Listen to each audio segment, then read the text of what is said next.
Hey folks, JR, back for another episode of Echoes of Shannon Street Case File. It's going to be episode 80, press conference part 4. Before we get started, as always folks, get a chance, hit that subscribe button, I would appreciate it. And you get down into the description now, click on that link and follow my podcast, go visit the Facebook site, my website. If you want, you can get you a copy of the book or a copy of the documentary. Alright, we're going to continue to dig into this press conference here. I don't think I've mentioned yet, but from the pictures I've seen, it looks like the press conference was held in the auditorium at 201 Poplar, which nowadays if you were going to go into the building, if you came in off the Washington Street side after you got through security, I believe now you have to go through into the lower level where the courts are. But once you did that, you would go up the stairs or the escalator and you would hang a right. And then back on your left, after you got to walking down that hall, you would see some doors. In fact, they probably got it marked auditorium, but that's where they held it at. After 30 hours, we had a good understanding of what we were facing were the attitudes of the people inside, what their interests were. Mr. Director, I've got a pretty good idea what their interests were. I think they told you. Even though we felt we had adequate control, no, you didn't. You controlled everything outside the house. We could never be 100% sure that if a person is flushed from hiding, that you're going to be able to contain him within a given area. Sir, I think your TAC unit could handle containment. With any possibility that that sort of person might escape into the community, might take other hostages, might expose other citizens to gunfire, then we had to discard any idea of just using gas and to forego the entry. And of course, we also still had the consideration about the officer. Really? When did y'all start considering the officer? Sometime at about 30 hours, who, as I say, we thought was still alive. Yes, sir, he was still alive. Right up until they killed him about 6 to 8 hours later. Folks, this is just a bunch of mishmash here. The director's just throwing out problems that are going to be dealt with. But it's almost paralysis from analysis. But I think he's doing it intentionally, just as a smoke screen to justify why they waited 30 hours. The first thing the TAC unit did when they came in, they relieved the uniformed patrol officers who already had a perimeter set up, an inner and outer perimeter set up. TAC unit just came in and took over the inner perimeter. That's all they did, for the express purpose of keeping any kind of a push out, an escape into the community. That's just ridiculous. We knew that if we just put gas in, if he was still alive, he would not survive. Well, you don't know that, sir. So you're going to tell me you're going to wait till he dies before you put gas in? We thought about the danger of gas itself to any people in the house, including the officer that might already be injured. Particularly if they had a respiratory injury, the effects of the gas would be fatal. See, that's just more. Let's just make something up, or let's think of the worst possibilities to justify not going in. Remember, paramount importance, responsibility number one is the protection, the saving of the hostage, just like it was at St. Jude, like it is in any situation anywhere in the country, then or now. preservation of life of the hostage first. All other considerations regarding hostage takers is so far down the list that it doesn't even count. Also at that point, we had not been able to withdraw water service from the house. Of course, the availability of water would enable the occupants of the house to withstand to some degree the effects of the gas. You see that he's constantly doing this. If you want to know what he was telling the command staff when they were taking their votes, this is exactly what he was telling them. He was giving them all the reason in the world and the justification to vote, no, let's don't go in. All except the chief over special ops, who we've already mentioned, continuously voted to go in. Let's go in. That's all he's doing. The director is just telling you exactly what he told the chiefs to get them to vote to not go in, to just sit there on their hands and let Bobby Hester get beaten to death. So at that point, as I stated before, ultimately it was my decision. Sure it was, sir. Sure it was. I'm sure no one else whispered in your ear what you should do, or the fact that you should stall for 30 hours. Though, as I've said before, I felt I had tremendous police experience advising me. The decision was made to proceed. See, he's putting it back off on them. Well, I had the decision, but of course, I had all this experience telling me what we should do. I'd like to point out why I felt that any action other than that we took would be unacceptable. The hazards and the risk involved were just too great. See, that's garbage. That is garbage. The officer, the hostage, is being beaten to death. The hostage takers have told you that they want to kill the officer.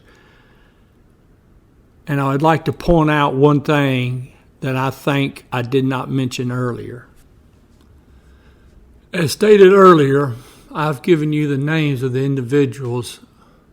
There were 14 people, or at least 14 people in the house at the onset of this situation.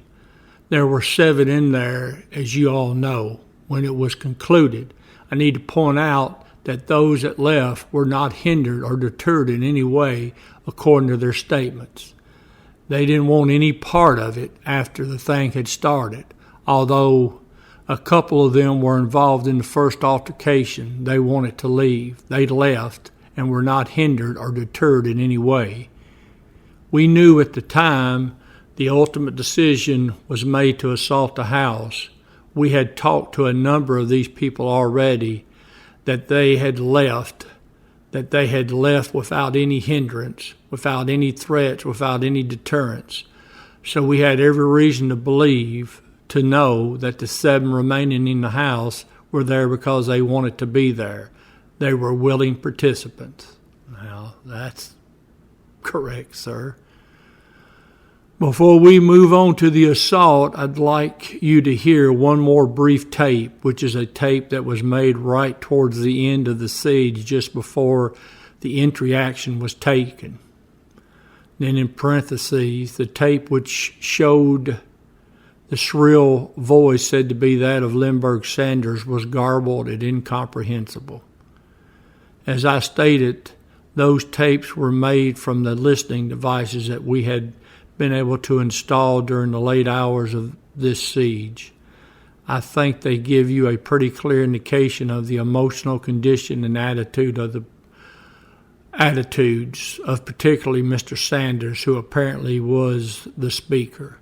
You can see that there was no appreciable difference in his conduct at the onset and at the conclusion.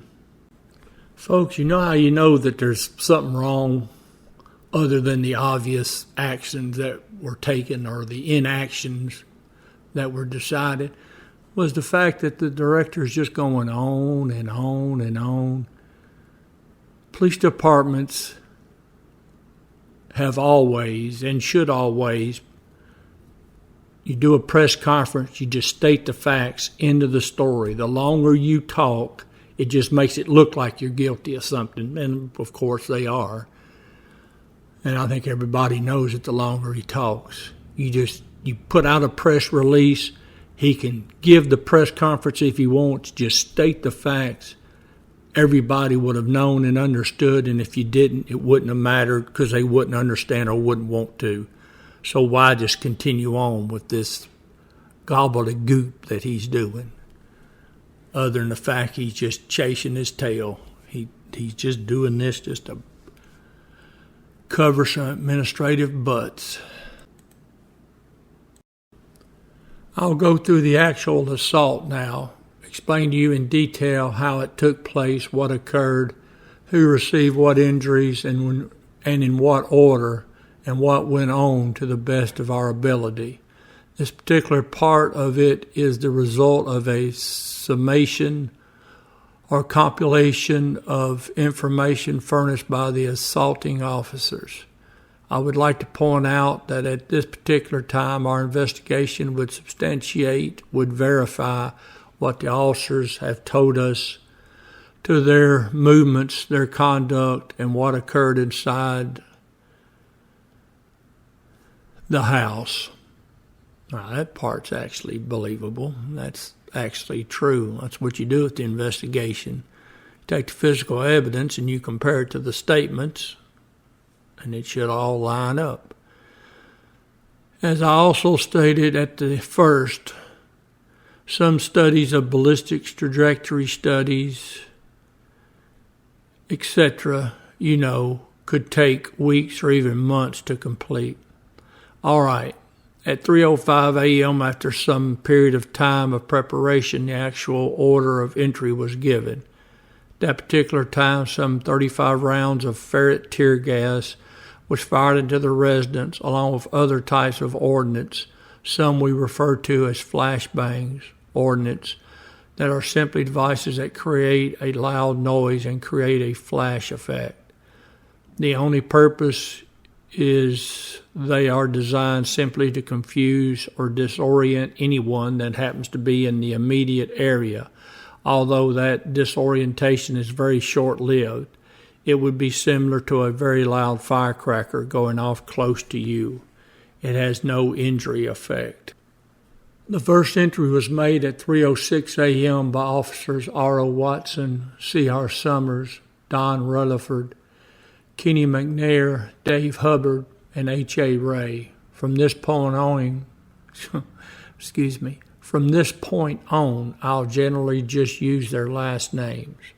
First entry is made through the rear door by officers Watson, Summers, Rutherford, and McNair. As they entered the rear door, they received fire from somewhere up in this area, indicating the kitchen. Just several rounds, we don't know the exact location. Somewhere up in this area, they received fire. These 4 officers immediately fanned out in this area, and he's indicating the den. As they start to move, they receive fire again, and at that point, Officer Watson, Summers, and Rutherford returned fire directed towards the front of the house. At that particular point, we don't know whether anyone is injured or not. We don't know who the gunman is at that particular point, but fire is returned. The first 2 advancing officers are Officer Watson and Summers, who advance into this den area. Incidentally, I should have pointed this out earlier. This is not a scale drawing.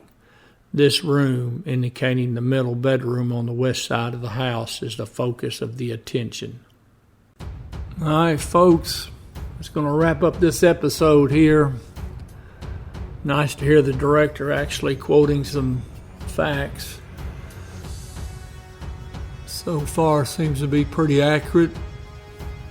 We went over those statements of the TAC officers, and we've seen the follow-up investigation, at least the part concerning the activities and the activities of the TAC officers, and then some of the physical evidence that's been recovered from inside the house. Of course, as we know now, even though he's having this press conference, there's things that are still setting up at TBI.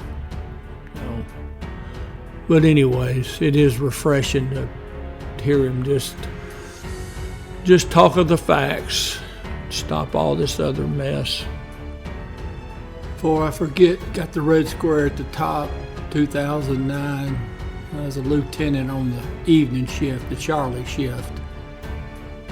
That was a good precinct, good officers at that precinct.